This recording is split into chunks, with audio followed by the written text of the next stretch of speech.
성전의 하루를 세상 천일보다 간절히 사모합니다. 내 생전 여호와 집에 거하며 주님만 찬양하리라. 아름다우신 주님의 위엄 매일 새롭게 세우시네. 오 놀라우신 주님의 자비 이전보다도 사랑해.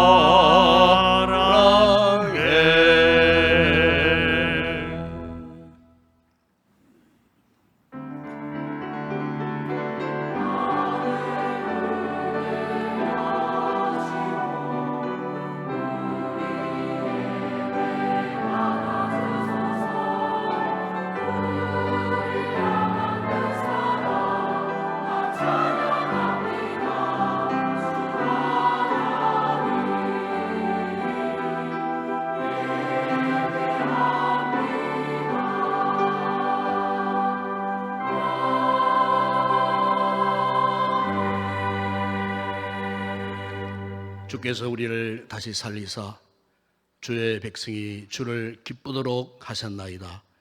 여호와여 주의 인자심을 우리에게 보이시며 주의 구원을 우리에게 주소서.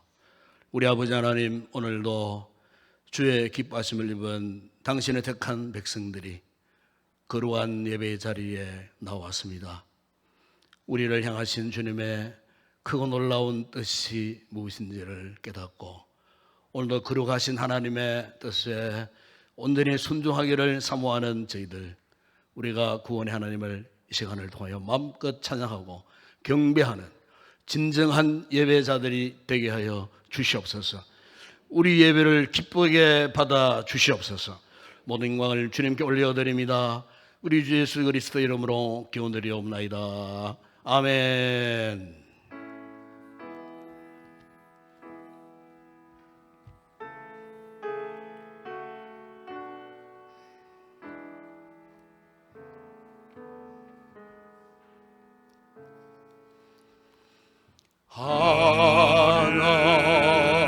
하늘에 계신 아버지 이름 거룩하사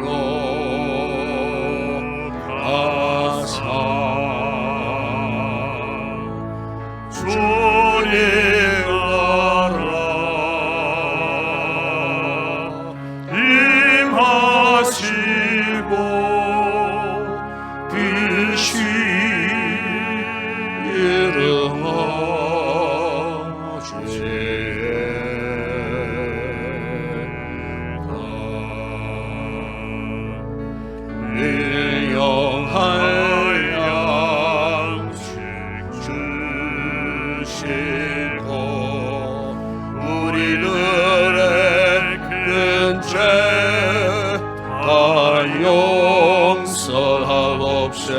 없애고 또 시험에 끌게 마시고 악에서 소수에게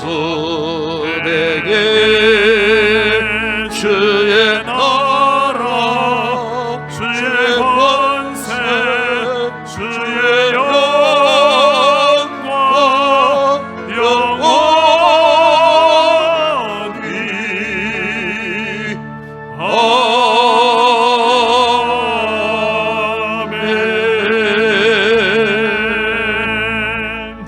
너희 만민들아 손바닥을 치고 즐거운 소리로 하나님께 외칠지어다.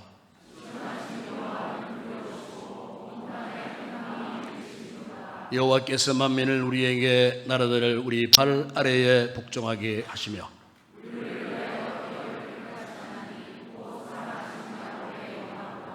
하나님께서 즐거운 함성 중에 올라가시며 여호와께서 나팔 소리 중에 올라가시도다.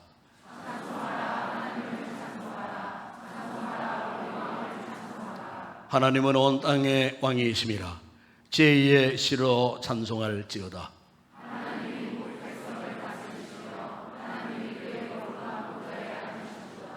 문나라의 고관들이 모이며 아브라함의 하나님의 백성이 되도다.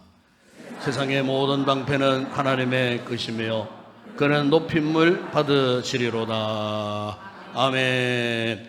전능하사 천지를 만드신 하나님 아버지를 내가 미사오며 그 외아들 우리 주 예수 그리스도를 미사오니 이는 성령으로 잉타사 동정녀 마리아에게 나시고 본디오 빌라도에게 고난을 받으사 십자가에 못 박혀 죽으시고 장사한 지 사흘 만에 죽은 자 가운데서 다시 살아나시며 하늘에 오르사 전능하신 하나님 우편에 앉아 계시다가 저리로서 산자와 죽은 자를 심판하러 오시리라.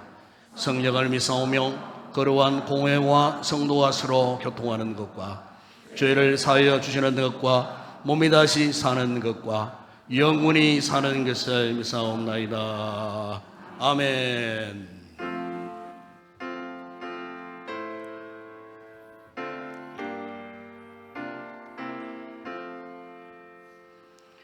왕 되신 주 다 찬양하여라.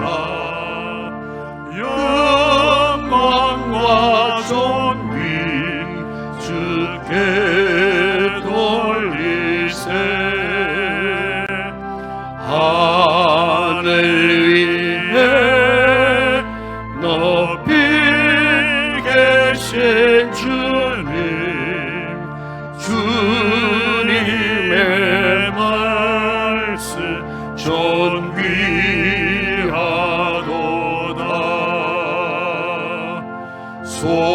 소망의 주 다 찬양하여라. 비장을 걷고 보자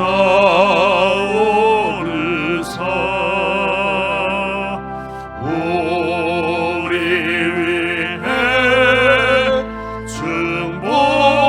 증보되신 주님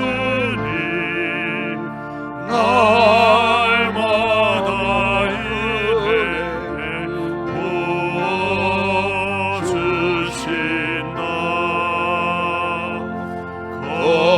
거룩한 주 다 경배하여라. 선하신 주께 다 찬양하라.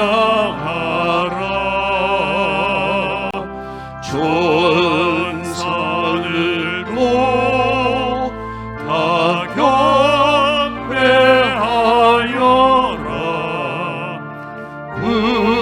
구세주 예수 영원하도다.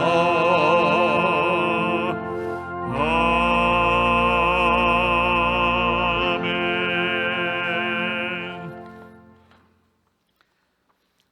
사랑과 은혜가 풍성하신 하나님 아버지, 지난 한 주간도 저희의 삶을 지켜주시고 거룩한 주님의 날 복된 주님의 전으로 인도하여 주심에 감사드립니다.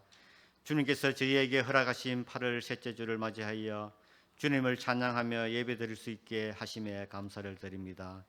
주님, 저희의 삶을 돌아보며 기도합니다. 때로는 저희의 연약함과 부족함으로 주님 앞에 온전히 서지 못할 때가 많았습니다. 주님의 뜻대로 살기보다는 세상의 헛된 욕심을 쫓아 살았던 저희의 모습을 회개하오니 긍휼히 여겨주시고 용서하여 주시옵소서. 이 시간 저희의 마음을 정결케 하시고 오직 주님만을 바라보며 예배하게 하여 주시옵소서. 무더운 여름 지치고 힘든 시간을 보내고 있는 성도님들을 위해 기도합니다. 주님, 이들의 삶 가운데 시원한 생명수를 부어주셔서 영육간에 강건하게 하여 주시옵소서. 또한 가정과 일터에서 겪는 어려움 속에서도 믿음을 잃지 않도록 붙들어 주시고 주님께서 주시는 평안과 기쁨이 충만하게 하여 주시옵소서. 주님, 이 나라와 민족을 위해 기도합니다. 혼란과 갈등 속에서도 하나님의 공의와 정의가 세워지게 하시고 이중자들에게 지혜와 정직함을 더하셔서 진리의 복음이 힘있게 전해지게 하여 주시옵소서. 특별히 저희 교회를 위해 기도합니다. 이 지역 사회를 섬기는 복음의 통로가 되게 하시고 사랑과 섬김으로 예수 그리스도의 향기를 전하는 공동체가 되게 하여 주시옵소서. 또한 다음 세대에게 믿음의 유산을 온전히 물려주는 거룩한 교회로 세워 주시옵소서. 아울러 이번 주에 있을 청년대학부 수련을 위해 기도합니다. 주님의 은혜를 부어주시고 참여하는 모든 청년들이 말씀 안에서 회복과 믿음의 결단을 경험하는 복된 시간이 되게 하여 주시옵소서. 이 시간 할렐루야 찬양들을 기도합니다.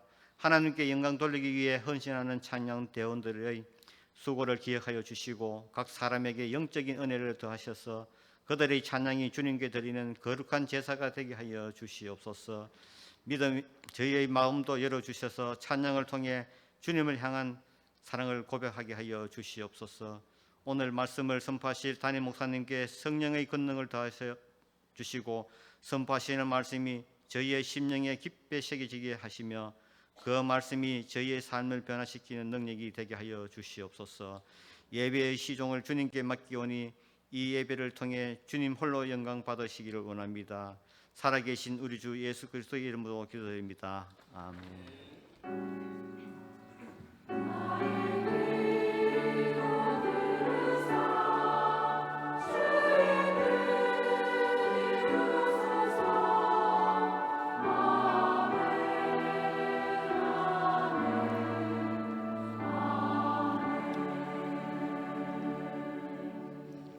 네, 감사합니다. 오늘도 우리 교회에 참석해주신 우리 새가족 성도들 진심으로 환영을 드립니다. 예배 후에 저를 만나주시고 또 축복을 받으시고 우리 교회가 2부 예배 후에는 식사가 준비되어 있습니다. 좋은 식사 시간 되시고 좋은 만남의 시간 갖고 들어가 주시면 고맙겠습니다.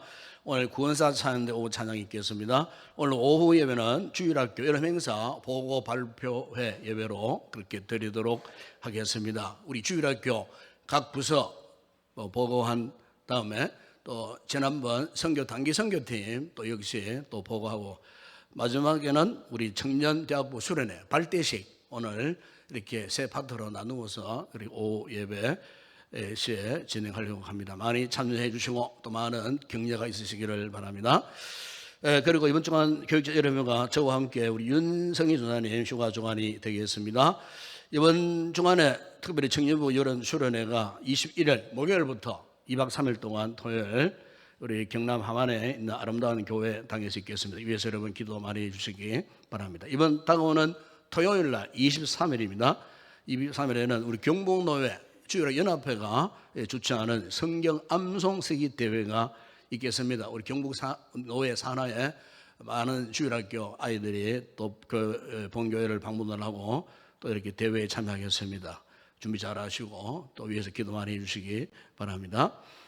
다음 주 마리아 찬양대 오후 찬양 있겠습니다. 다음 주 새벽 기도는 박인순 권사님이십니다. 그리고 18회 회복 캠프가 8월 30일 날 본교회 당에서 있겠습니다. 대상은 셀리드브리드 행원 멤버들 후반기 사역자 중심으로 하겠습니다. 사무실로 미리 신청해 주셔야 식사나 여러 가지 준비 사항에 도움이 됩니다. 미리미리 사무실에 내려오시면은 신청서가 붙어 있습니다. 그게 바로 이름 쓰시고 셀 쓰시고 회비 납부하시고 이렇게 해서 하시면 되겠습니다. 셀 라이프 9월 10월로 빨리 신청해 주셔야 9월 말부터 시작하는 셀 가족 모임에 이 셀 라이프를 사용할 수가 있겠습니다. 여러분 신청해 주시고 또 개인적인 또 큐티 묵상도 또 하시고 해서 가을에 정말 하나님 말씀으로 큰 은혜 받는 그런 귀한 성도들 되기를 바랍니다. 이 시간 주님 앞에 귀한 예물 올려드립니다.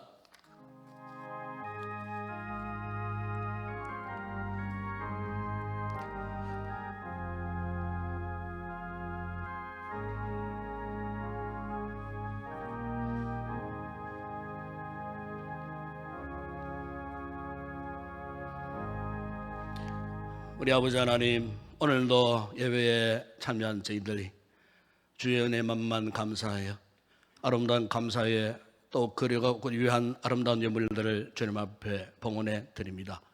예물 가운데는 소득의 11조, 믿음으로 드리는 성도들 손길, 저들의 개인, 가정, 직장, 사업장 복 주실 때 소득의 잔 흘러넘치게 하여 주시고, 아름다운 감사의 아름다운 예물을 드리는 우리 성도들의 그 삶 가운데 더 많은 감사의 기름지고 값진 열매들 맺게 하여 주시고, 세계 선교 국내전도 교회 건축과 주일예물 드리는 성도들 그 모든 손길들을 복되게 하여 주시고, 이 예물을 통하여 주의 복음이 더 힘있게 쓰임받는 귀한 예물로 쓰임받게 하여 주시옵소서. 오늘도 아름다운 찬양을 준비해 올려드릴 우리 모든 찬양대원들, 성령 충만해 부른 찬양 오직 하나님께만 영광 되게 하여 주시고, 더운 여름 날씨 예배를 듣고 섬기는 모든 헌신자들 기쁨으로 감당하여 은혜가 되게 하여 주시고, 특별히 우리 지체들 가운데에 이 예배에 자리고 나오고 싶지만은 나오지 못하는 병약한 우리 지체들 어디에 있든지 저들의 병상 가운데 주의 은혜의 손길, 치료의 손길 함께 하여 주시고, 속 회복되어 다음 주일에는 꼭 예배의 자리에 다 나올 수 있는 우리 성도들 되게 하여 주시옵소서. 오늘도 더운 여름 날씨에 주일학교를 맡아 수고한 우리 모든 교사들에게 은혜와 위로를 더하시고, 우리 자녀들 말씀으로 잘 훈련된 믿음의 다음 세대들 되게 하시고, 학업 가운데에 재와 총명을 허락하셔서 모두가 우등생이 되고 부모의 자랑 기쁨이 되어지는 복된 우리의 자녀들 되게 하여 주시옵소서. 오늘의 모든 예물 헌물을 주의 손에 올려드립니다. 축복하실 때에 오병이의 놀라운 역사가 일어나게 하시고 12광진에 남는 풍성한 은혜와 복을 받아 누리게 하여 주시옵소서. 예수님의 이름으로 기도드리옵나이다. 아멘. 오늘 상고할 하나님의 말씀입니다. 오늘은 신약 성경 마가복음 제7장의 말씀을 묵상합니다. 마가복음 제7장 24절에서 30절 말씀 함께 우리 합독을 하도록 하겠습니다. 말씀을 자세히 집중해서 보시고 함께 우리 또박또박 천천히 합독을 하도록 하겠습니다. 마가복음 제7장 24절에서 30절 말씀 함께 합독합니다. 예수께서 일어나서 그 길을 떠나 두로 지방으로 가서 한 집에 들어가 아무도 모르게 하시려 하나 숨길 수 없더라. 이에 더러운 귀신 들린 어린 딸을 둔 한 여자가 예수의 소문을 듣고 곧 와서 그 발 아래에 엎드리니, 그 여자는 헬라인이요 스로보니게 족속이라. 자기 딸에게서 귀신 쫓아내 주시기를 간구하거늘 예수께서 이르시되 자녀로 먼저 배불리 먹게 할지니 자녀의 떡을 취하여 개들에게 던짐이 마땅치 아니하니라. 여자가 대답하여 이르되 주여 올소이다마는 상 아래 개들도 아이들이 먹던 부스러기를 먹나이다. 예수께서 이르시되 이 말을 하였으니 돌아가라, 귀신이 내 딸에게서 나갔느니라 하시매, 여자가 집에 돌아가 본즉 아이가 침상에 누웠고 귀신이 나갔더라. 아멘.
할렐루야.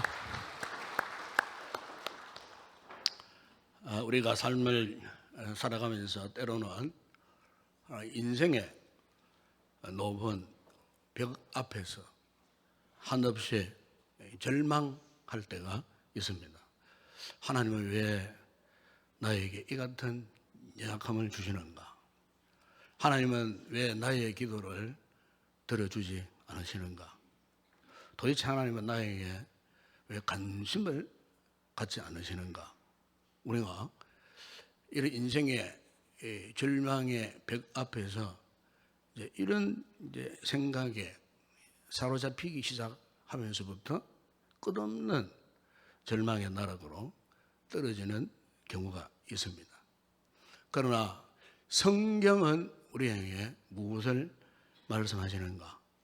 이 같은 상황 속에 놓여졌다 할지라도 항상 우리에게 있어야 할 것을 말씀해요. 그게 여러분 고린도 전서 13장 소위 사랑장이라고 하잖아요. 13장 13절에 보게 되면은 그런즉 믿음, 소망, 사랑 이 세 가지는 그러면서 뒤에 나오는 말이 중요한 말씀이에요.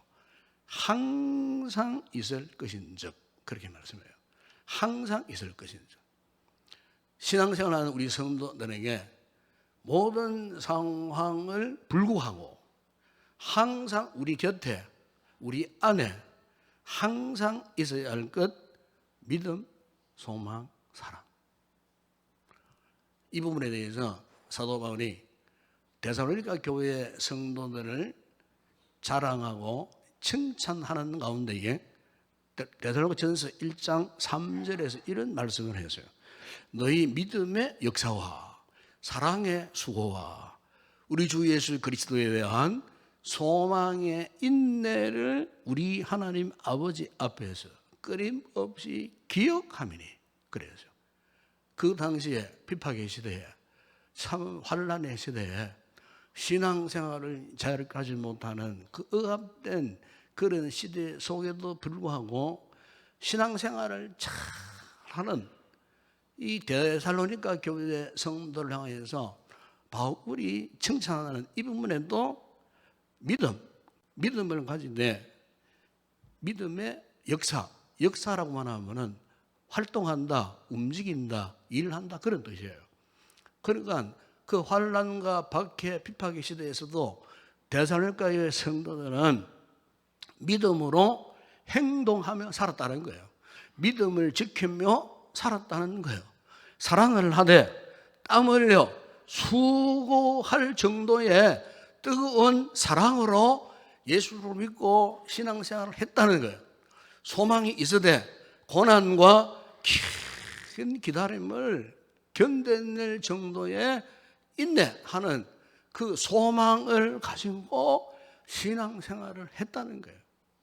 여러분 마태복음 17장에 보시면 어느 날 예수님께서 사랑하는 제자들 가운데에 특별히 베드로와 야고보와 요한을 데리시고 소위 우리가 알고 있는 변화산으로 그들을 데리고 올라가셨어요. 그런데 그 변화산에서 예수님과 더불어 이 세자가 너무나 신비한 경험을 했어요. 황홀한 경험을 했어요. 예수님이 갑자기 변형되시면서 온 천지가 환해지는 가운데에 예수님 좌우에 모세도 보였고 엘리야도 보였고 그리고 그들 자신을 보니까 너무나 황홀한 그야말로 너무나 깨끗한 순결한 옷을 입은 이런 신비를 체험을 했어요.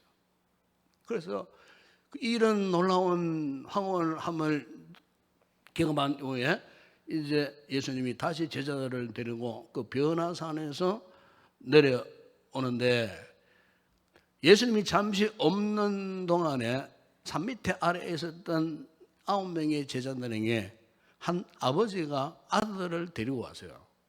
그 아들을 보니까 귀신 들린 아들이었어요. 고쳐달라. 그런데 예수님이 안 계시니까 제자들이 그동안 본 것도 많고 경험한 것도 많았겠어요.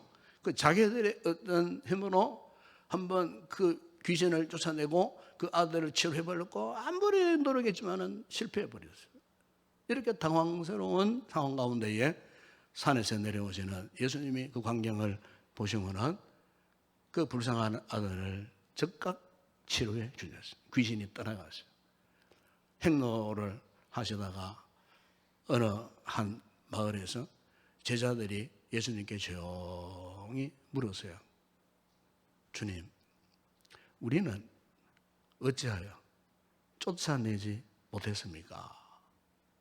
주님은 귀신을 쫓아내셨는데 우리는 왜 귀신을 쫓아내지 못했느냐고 아마 너무나 궁금했던 것 같아요. 그러자 주님께서 마태복음 17장 20절에서 이런 말씀을 하셨어요. 너희 믿음이 작은 까닭이니라. 진실로 너희에게 이르노니 만일 너희에게 믿음이 겨자씨 한 알만큼만 있어도 이 산을 명하여 여기서 저기로 옮겨지라 하면 옮겨질 것이요 또 너희가 못할 것이 없으리라.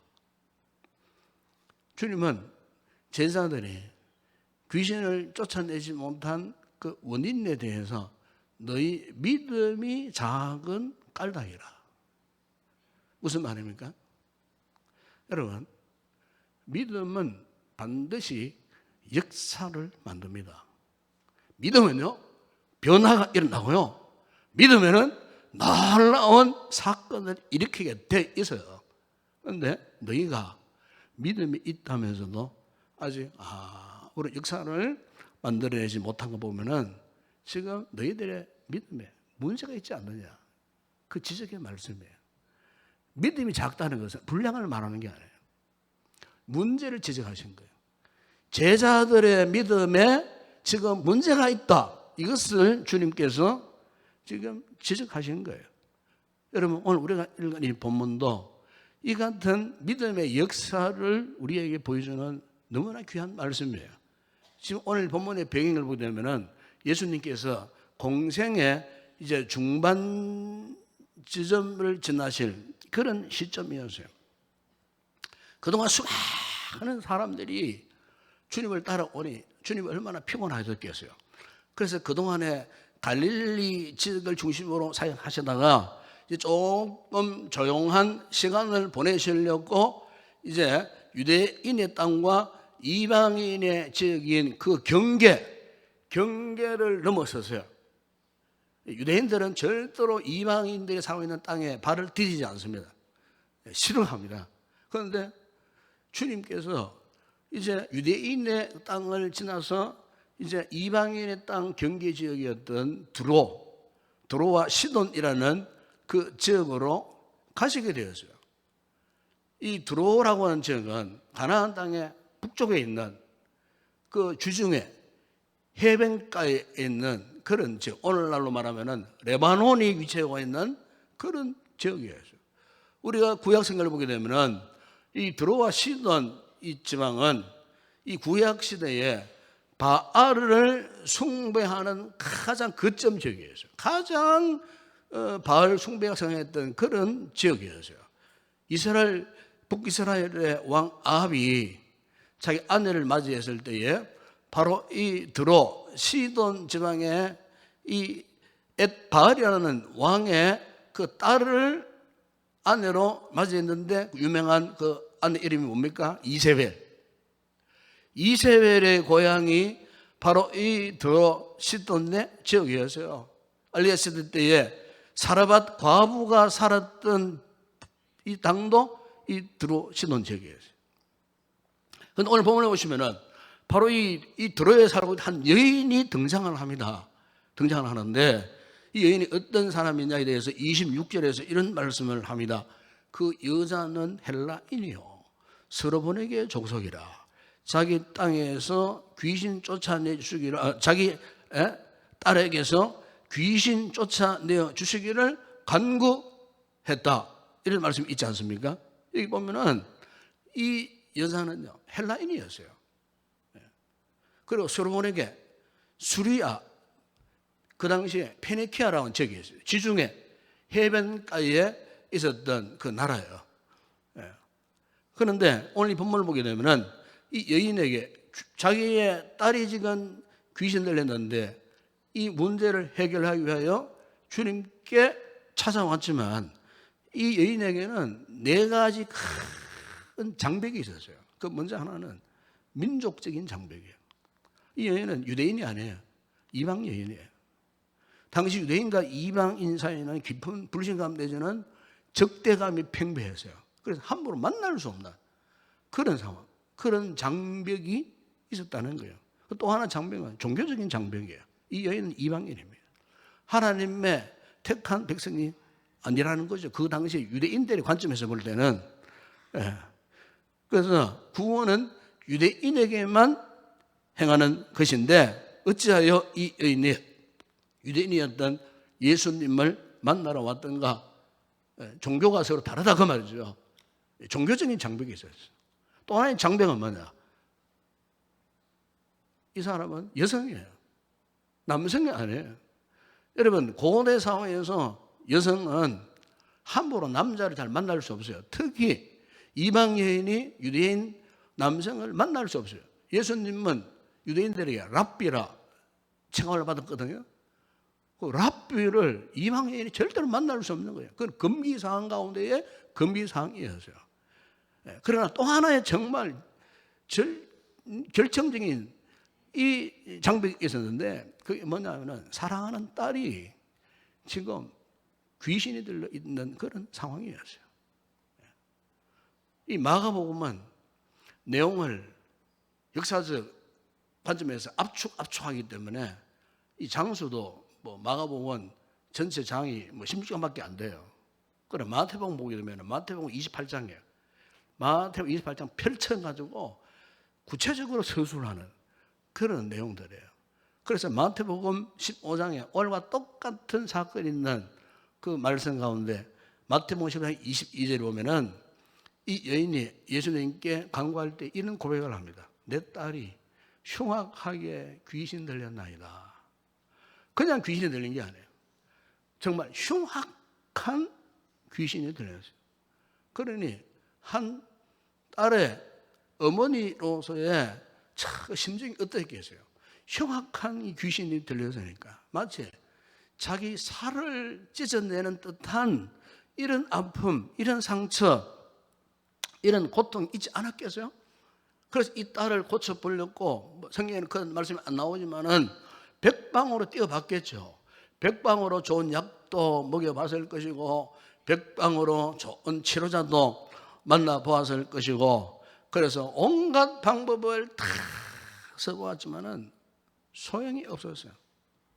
상황이 이렇다 보니 이 여인의 마음이 그냥 시커멓게 타버린 그 절망의 잿더미처럼 이런 상황 속에 있었는데 놀라운 것은 오늘 본문에 여러분 25절에 이런 말씀을 합니다.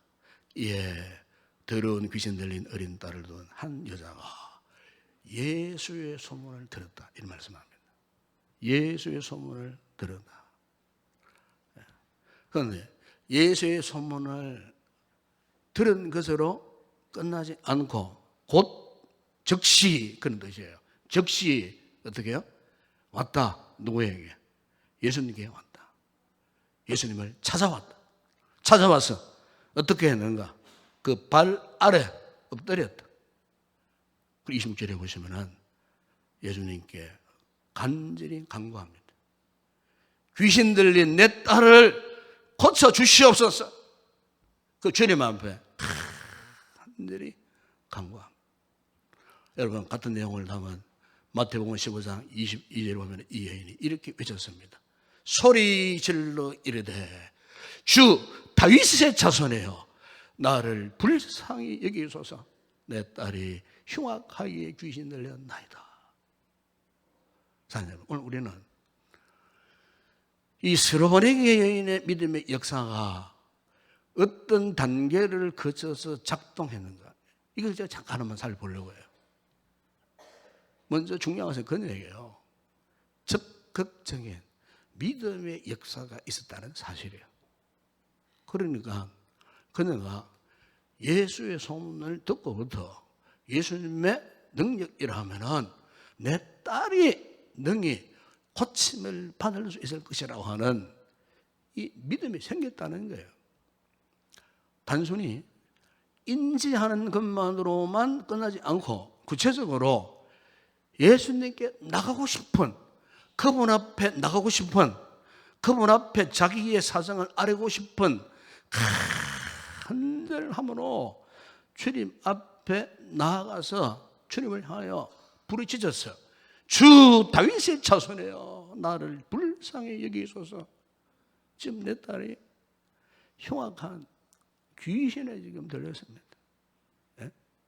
여러분, 지금 이 현장 마가복음은 주변 환경이 조용한 듯 싶지만은 마태복음 보게 되면 지금 이 여인이 여기까지 찾아오기까지의 이 예수님께서 계시는 이 주변 환경은요, 지금 인산인해로 가득 차 있어요. 인산인해로. 그래서 제자들이 하는 일이라고는 딴 게 아니었어요. 예수님 주변에 함부로 다른 사람이 달려들지 못하도록 이 제자들이 마치 보디가드처럼 예수님을 애워싸고 예수님이 함부로 접근해온 사람들을 제지하고 밀치고 예수님이 가는 행로를 열어주고 하는 이런 역할을 할 정도로 지금 이 분위기가 조용한 분위기가 아니에요.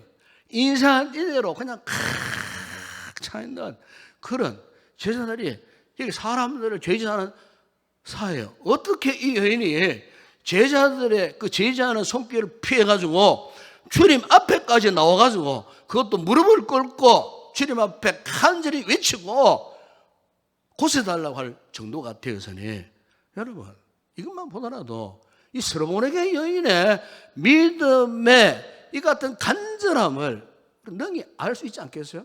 얼마나 간절했으면 그 인산인해에 사람들의 큰 울타리를 뚫고 와가지고 그것도 제자들의 제지하는 손길을 뿌리치고 기어코 주님 앞에 나와서 무릎을 꿇었다는 이것은 한마디로 지금 그의 믿음이 여간 그런 간절한 믿음이 아니었다는 거예요.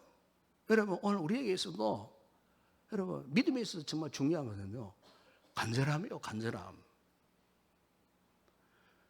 그냥 단순히 머리로 인식하고 인지하는 적당하게 알고 있는 그런 것은 믿음이 아니에요. 오늘 우리에게 필요한 것은 뭐냐? 믿음의 간절함, 신앙의 간절함. 비록 나는 여전히 갈치라도 나는 지금 병들어 있어. 나는 온갖 문제 속에 파묻혀 살고 있어. 내 힘으로 감당할 수 있는 엄청난 장벽이 지금 동서 상황으로 가로막혀 있어. 나는 그 장벽을 내 힘으로 뛰어넘을 수가 없어. 해결할 수가 없어. 여러분, 우리의 믿음의 간절함이 여기에서 생겨나는 거예요. 편안하게 잘 살아보세요. 아무런 문제 없어 보세요. 간절함이 사라집니다. 간절함이 없어요. 여러분 가정에 문제 없이 평안해 보세요. 행복만 추구해 보세요. 그러면요 비례적으로 믿음의 간절함은 땅에 뚝뚝뚝 떨어져 버려요. 그래도 우리에게 문제가 있으니까, 아픔이 있으니까, 상처가 있으니까, 내 힘으로 감당할 수 없는 그런 문제가 있으니까 그 문제 붙들고 오늘도 이렇게 여러분들이 주님을 찾고 예배하는 거 아니겠어요? 믿음에 있어서 정말 중요한 것은 간절함이에요. 나의 약함, 나의 능력으로 감당할 수 없고 내 힘으로 어찌할 수 없는 이 문제 앞에서 우리가 주님 앞에 간절한 나흘을 가고 이 서로분의 여인처럼 적극적으로 모든 장애물을 뿌리시고 이 주님 앞에 나올 때 믿음의 놀라운 역사가 일어나는 것입니다. 여러분 오늘 서로에게 여인이 이 귀신 들린 딸을 고칠 수 있었던 비결이 바로 이거였어요. 간절함에 있는 적극적인 믿음의 역사. 그런데 이런 간절함과 이 같은 믿음을 가졌지만은 이 여인이 주님 앞에 나와서 무릎을 꿇고 간청하기까지 이 여인에게 너무나 아픈 난관이 있었어요. 이 여인이 이토록 주님을 사모하고 주님을 만나기를 간절히 사모하면서 찾아왔건만 그런데 정작 예수님께서는 이 스로보니의 여인을 상대해 주지 않으셨어요. 주다윗의 자손이여, 내 딸을 불쌍히 여겨달라고. 지금 내 딸이 지금 흉악한 귀신에 들려있다고, 고쳐달라고. 이 엄마가 애절한 부르짖음을 했건만, 여러분 마태복음 15장 2, 3절에서 이렇게 말씀해요. 예수는 한 말씀도 대답하지 아니하시니. 한 말씀도 대답하지 아니하셨어요. 오히려 제자들은 예수님, 이렇게 시끄럽게 부르시는 이 여자 무슨 문제인지 모르지만 빨리 해결, 빨리 보냅시다, 뭐 이렇게 표현할 정도로. 그러나 주님은 이 여인의 애간장 타오르는 부르심에 대해서 한 말씀도 하지 않아요. 이 무슨 말입니까? 하나님의 침묵입니다. 예수님의 침묵이에요. 여러분, 예수님이 언제 침묵하셨습니까? 침묵 안 하셨어요.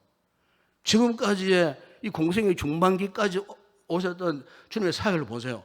인산대도로 사람들이 각색 병든 자들이 다 주님을 찾아가요.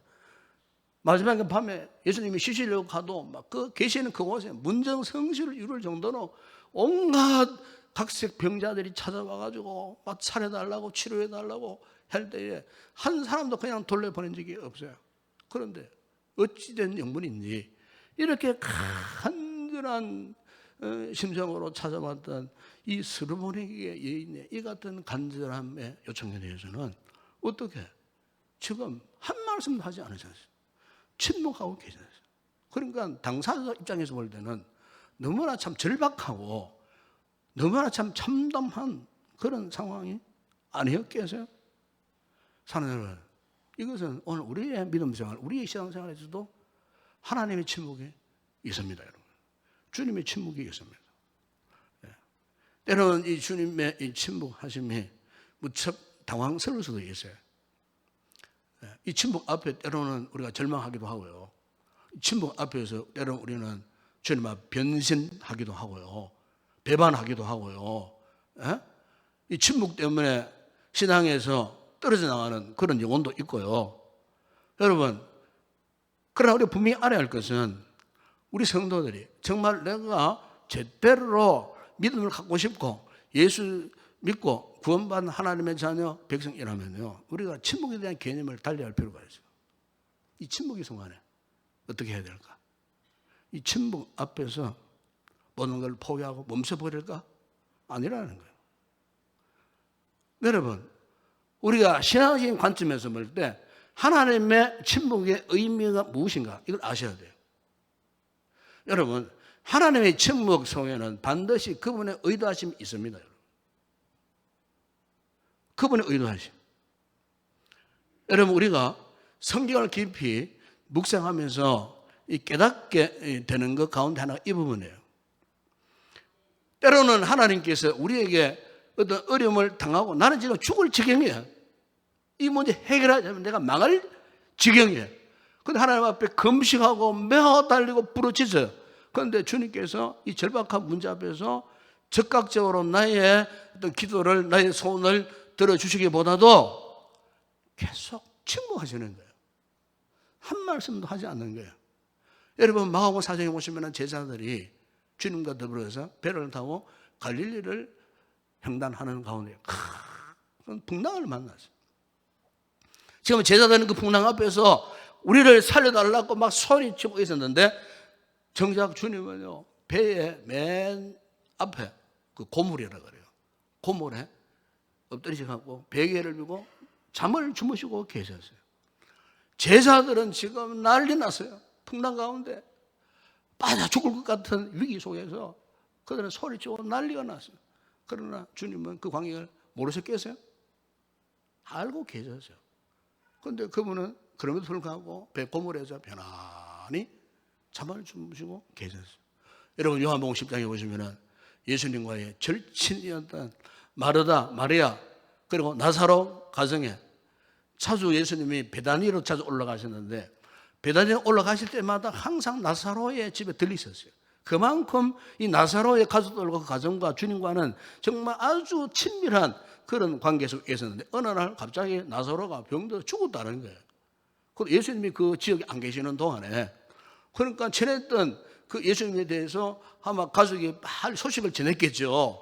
예, 오빠 나사로가 지금 죽을 병에 걸렸다라고 막 소식을 전하면은 그렇게 침묵이 있었던 예수님이 즉각 달려 오시지 않았겠어요? 그런데 성경을 보시면은 거기에 즉각 달려 오시는 것이 아니고 이틀을 더 머물렀어요. 나사로 결국 죽었어요. 주님이 돌아오셨을 때는 언제 돌아오셨느냐? 나사로가 죽은 지 이미 나흘이 되었던 그런 시점이에요. 사람이 나흘이 되면 이미 송장이 되고 시신이 부패하고 그렇잖아요.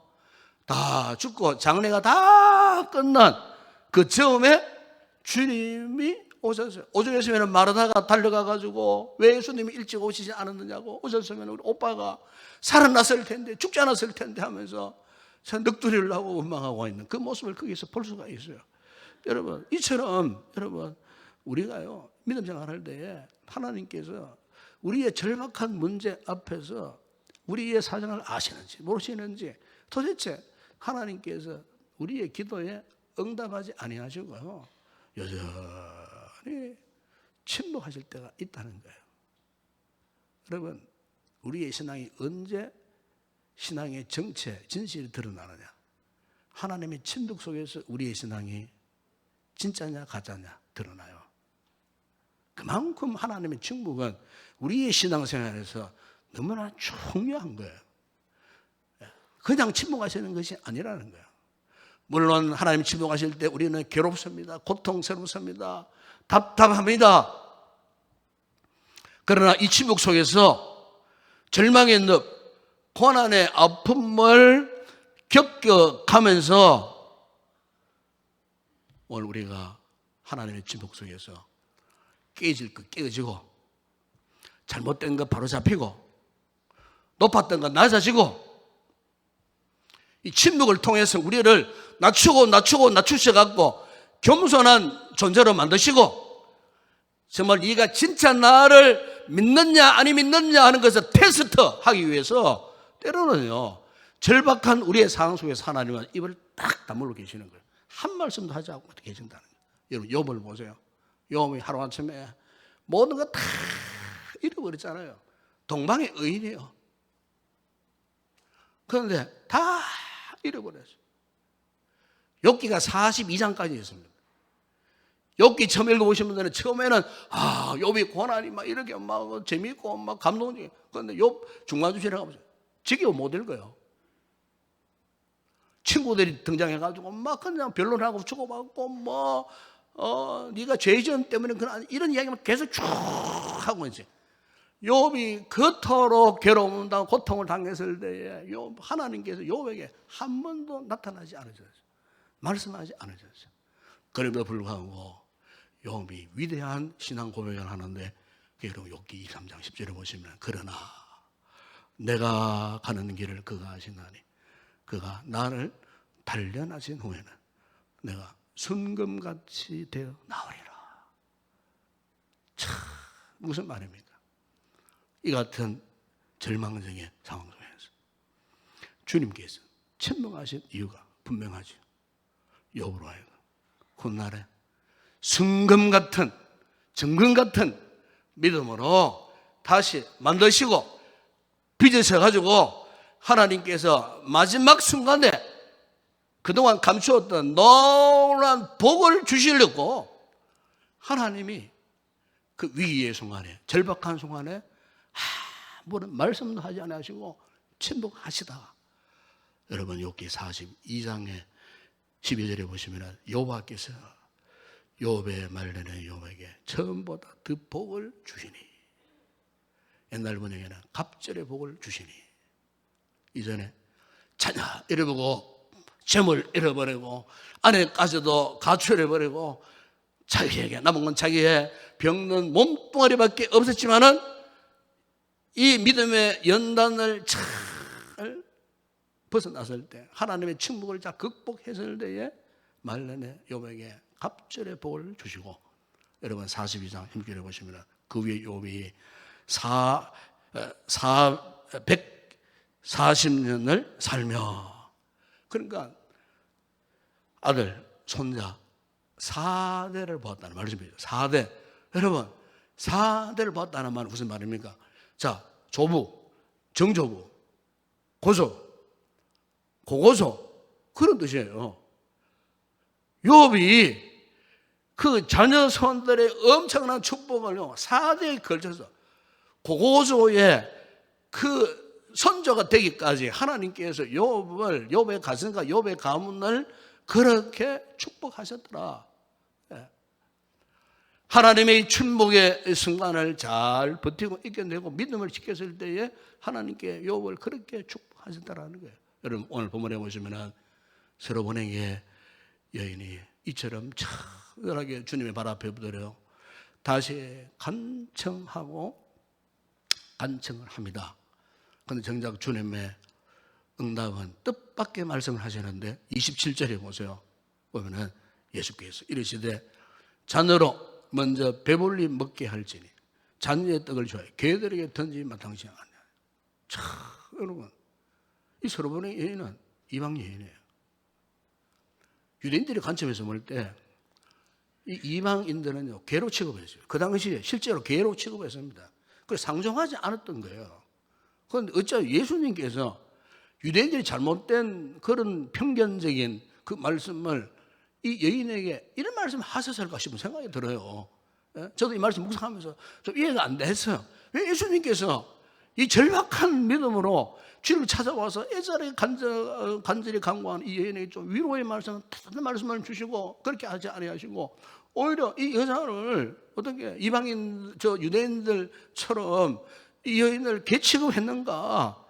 여러분 이 여자 입장에서는 굉장한 수치감, 굴욕감이 생기지 않았겠어요? 또 다른 하나의 큰 상처가 되지 않았겠나? 그런 생각을 해볼 수가 있는 문제 아니겠습니까? 여러분 우리가 믿음 생활에서 이 같은 난관들이 있습니다. 우리가 신앙생활을 좀 진실하게 해보려고 하면 왠지 모르게 주변에서 자꾸 이렇게 내 자존심을 건드리고 굴욕감을 갖게 하고 원치 않는 자꾸 상처를 주고 가슴을 아프게 하고 그럴 경우가 있지 않습니까 여러분? 우리 주변에 천사들만 존재합니까? 솔직히 교회라고 해서 천사들만 여기 있느냐 그 말이에요. 아니잖아요. 현실은 영적인 수치감, 굴욕감을 주고 영적으로 상처를 자꾸 주는 그런 존재들이 있다니까요. 그렇다고요 여러분 이런 상황 가운데 이런 난관 속에 포기하고 상처 막 받고 울분을 토하고 분노하고 그렇게 해야 되겠습니까? 아니라는 거예요. 이거를 잘 이겨내야 되는 거예요. 여러분 스로보네의 여인의 믿음이 이거였어요. 이런 난관들을 잘 극복을 해야죠. 비록 자신은 주님의 침묵 속에 한마디 말씀을 얻었던 것이 굴욕적인 그 말씀이었음에도 불구하고 이 여인은 끝까지 포기하지 않았어요. 그래서 스로보네 여인의 믿음이 위대한 거예요. 여러분 믿음에는 중요한 두 가지 요건이 있습니다. 먼저 하나는요 주께서 무슨 말씀을 하시든지 전적인 동의, 전적으로 동의해야 돼요. 믿음은 말씀 앞에 전적으로 동의하는 거예요. 여기에 내 판단, 비판 들어가면 안 돼요. 내 생각 들어가면 안 돼요. 주께서 무슨 말씀 하시든지 아멘라고 하는 전적인 동의가 필요해요. 인정을 말하는 거예요. 또 하나는 뭐냐? 믿음은 전적인 위탁이에요. 맡기는 거예요. 전적으로 동의한 상태에서 전적으로 맡기는 거예요. 그러니까 스로보네 여인의 믿음이 이런 거예요. 그 같은 장벽, 4가지 장벽 속에서도 마지막 주님과의 관계 속에서도 결정적인 난관, 그럼에도 불구하고 주께서 말씀하시는 이 부분에 대해서 전적으로 동의해요. 주님 그렇습니다. 나는 주인의 상에 떨어지는 부스러기만 먹어도 저는 만족합니다. 부스러기만 먹어도 만족합니다. 그 주께서 무슨 말씀을 하시든지 간에 어떻게 해요? 동의 인정한 거예요. 정말 여러분 위대한 믿음 아닙니까, 여러분? 에? 에? 삐지고 뭐 이렇게 비판하고 그런 게 없었잖아요. 돌아가 버렸으면 아마 이런 역사를 경험하지 못했을 거예요. 그러나 주의 말씀 앞에 전적으로 인정, 동의, 그리고 그럼에도 불구하고 자신의 딸을 그분께 전적으로 위탁 맡겼습니다. 이랬을 때 여러분 마태복음 15장 28절 보시면 이런 말씀을 합니다. 이에 예수께서 대답하여 이르시되 여자여 내 믿음이 크도다. 네 소원대로 되리라 하시니 그때부터 그의 딸이 나으니라.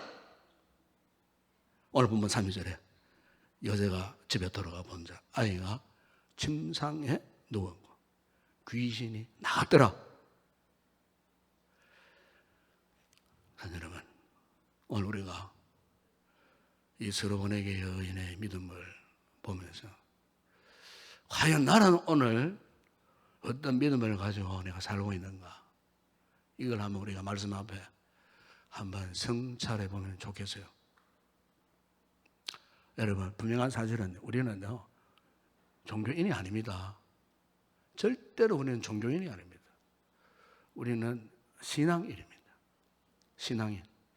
신앙인이 무엇입니까? 살아계신 하나님을, 살아계신 예수 그리스도, 지금도 이러한 역사에 성령의 역사를 믿는 사람들이에요. 우리가 허황된 꿈을 꾸는 사람이 아니에요. 에? 우리는 분명합니다. 지금도 살아 역사하시는 전능하신 하나님을 인정하고 하나님 인생을 맡기고 살아가는 신앙인, 절대로 여러분 상식적으로 그냥 종교적으로 믿는 그런 사람이 되면 안 돼요. 정말 우리는 믿음으로 사는 사람, 이 서로본의 여인의 믿음이 바로 이런 믿음이었다는 겁니다. 그 절망적인 상황, 네? 그 장벽들을 다 건너뛰고 마지막 최종 주님과의 만남에서 그 난관, 수치스럽고 굴욕스러웠던 그 난관까지도 이겨내고 그분께 전적으로 말씀을 인정하고 위탁했을 때 이런 놀라운 믿음의 역사가 나타났다는 사실입니다. 오늘 저와 여러분에게 이 같은 믿음이 회복되어지는 귀한 성도 되시기를 축복합니다. 기도하겠습니다. 우리 아버지 하나님 참으로 감사합니다. 오늘 우리의 믿음을 돌아보았습니다. 너무나 부족한 저희들이었던 오늘 서로본의 여인의 이 믿음의 역사를 통하여 오늘 우리가 어떤 믿음을 가져야 할지, 앞으로 우리가 어떤 신앙생활을 해야 할지, 주님과 나와의 관계가 어떠해야 할지, 아버지 우리는 우리에게 참으로 온전한 믿음을 가질 수 있도록 이 말씀을 통해서 큰 은혜를 허락하여 주시옵소서. 어떤 상황 가운데서도, 어떤 인생의 장벽, 난관 가운데서도 굴하지 않고 주저하거나 뒤로 물러서지 않고 주님을 절대 인정하고 말씀을 붙들고 위탁함으로 말미암아 기억고 이 모든 인생의 장벽을 이겨내고 서로본의 여인 같은 믿음의 큰 사람들이 되어줄 수 있도록 우리를 축복하여 주시옵소서. 예수님의 이름으로 기도드리옵나이다. 아멘.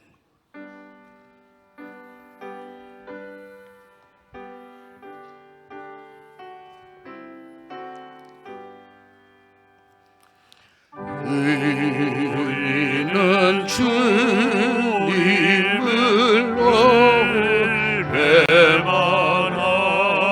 배반하나 주의 예수 여전히 날 부르사 그 잠대신 사랑을 베푸시나니 내 형제여 주님을 따르라. 주 날 위해 비네 주 날 위해 비네 주 날 위해 비네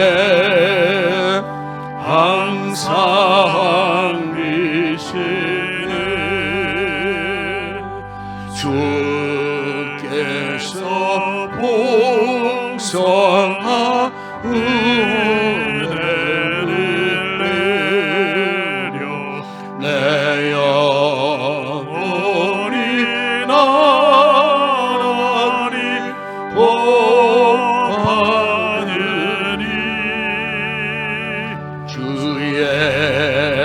예수를 너희도 구주로 섬겨 곧 따르면 성한 복 받겠네. 주 널 위해 비네. 주 널 위해 비네.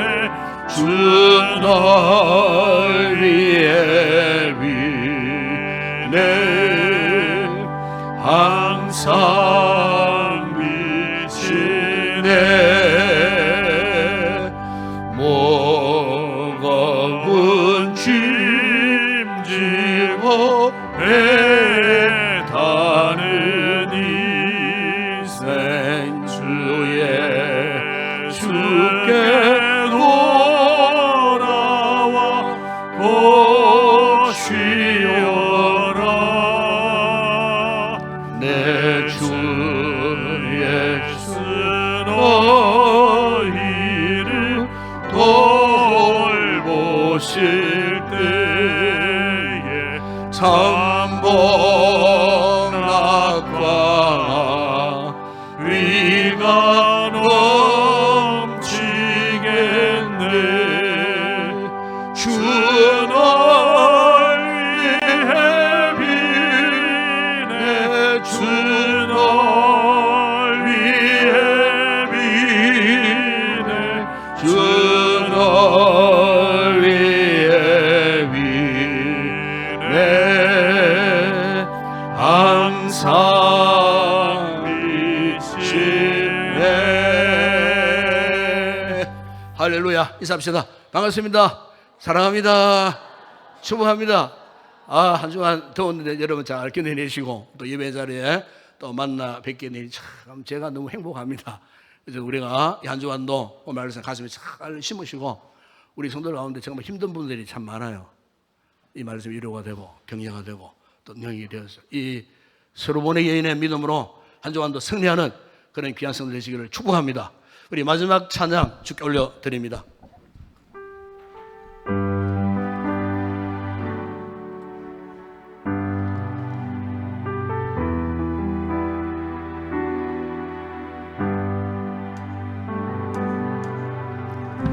우리 주는 위대하며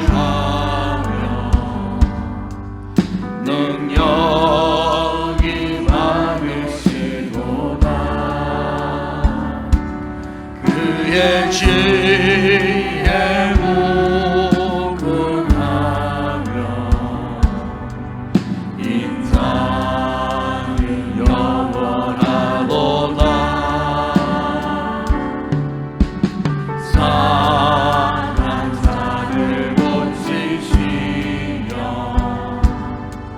상처를 싸매시도다. 아멘. 열들의 수를 세시며 이름을 붙이셨도다. 그가 구름으로 하늘을 덮으시며 나를 위하여 이중리하시니 예루살렘아 여호와를 찬송할지어다. 내 하나님을 감사함으로 그 앞에 나가며 주임대 앞에 경배. 예루살렘아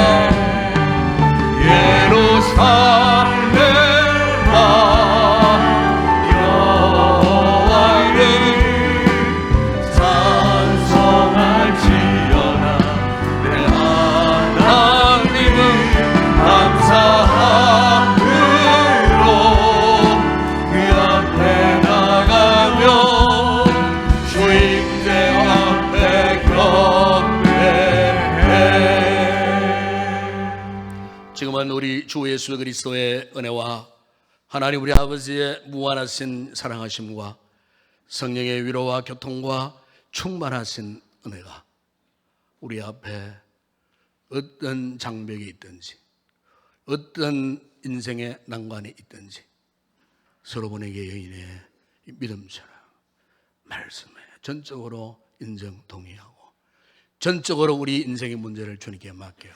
반드시 믿음의 승리자 되기를 결단하고 돌아가는 우리 모든 성도들 가운데 저들의 가족, 가정, 직장, 사업장, 범사 위에 우리 교회와 이 나라와 이 민족과 우리의 선교지 사역하는 주의 종들 가운데 이제와 영원토록 함께 있을지어다. 아멘.